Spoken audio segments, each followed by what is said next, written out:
Canada's big banks reported this week, and while we went into the week worried about how much money they have to put aside for bad loans, it was the trading decks that flexed their muscles and pulled them through. Okay, our next guest hasn't been a fan of Canadian banks before this quarter. I'm anxious to get his views on what we saw this week. Nigel D'Souza, investment analyst at Veritas Investment Research, joins us now. So Nigel, let's start there. Capital markets desks were booming, some of them handing in record results for their banks. Is this a reason to change your thesis about these banks?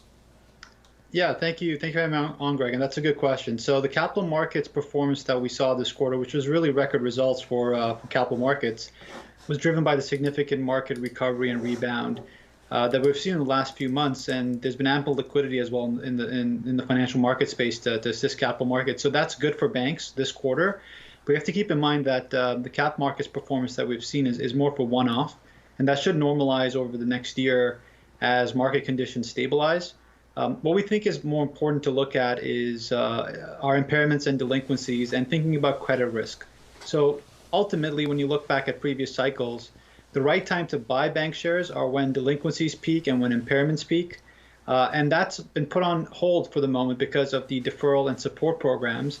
But deferrals are set to expire over the next 2 months in the fourth quarter. And we'll get a better sense of peak delinquencies and impairments, which is likely to happen in the first half of next year. So if you're thinking about when to allocate capital to the bank space, you really want to wait for delinquencies to peak next year. So Nigel, the provisions for loan losses weren't as aggressive across the board this quarter, but of course they were almost $11 billion in the previous quarter. So they put aside a lot of money in case some of these loans go sour. Have they put aside enough, considering what you're telling us? Right. So one thing that's different this cycle is that we have a new accounting standard, IFRS 9. So that does pull forward provisions a bit through the cycle. But ultimately, if you go back to the financial crisis, impairments set peak credit losses, and that happened in early 2009.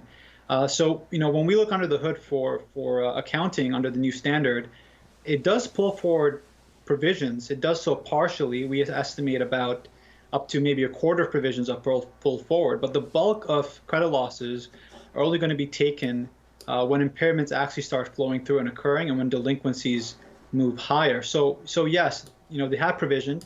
They are being prudent. It's partially pulled forward credit losses from future quarters to this quarter. But the bulk of credit risk and credit losses aren't going to be felt until delinquencies and impairments peak. Nigel, when I think about some of the American hedge fund managers who have bet against Canada, a big part of the thesis often would be our housing market, that it was due for a fall.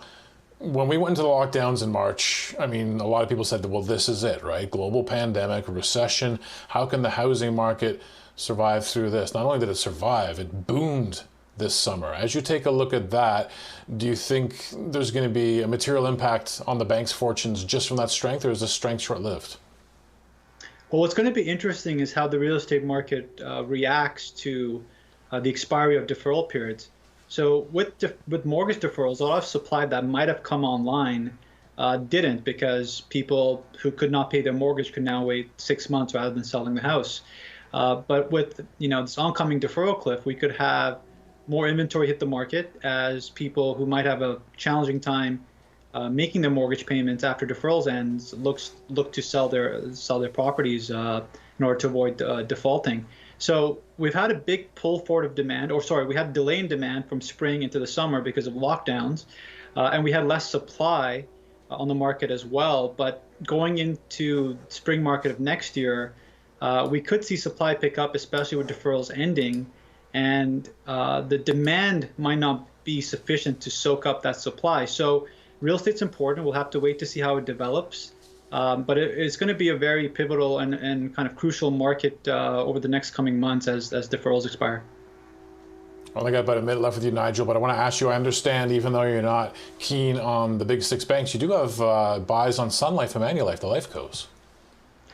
That's right. And we think if there are investors out there that do want to allocate capital to the financial space, life insurers are positioned at this point in the cycle to outperform banks. And the reason for that is when you grade life insurance companies relative to banks across several metrics, they grade better. So for example, on capital, the life insurers are very well capitalized. They're about 40 to 50% above regulatory minimums.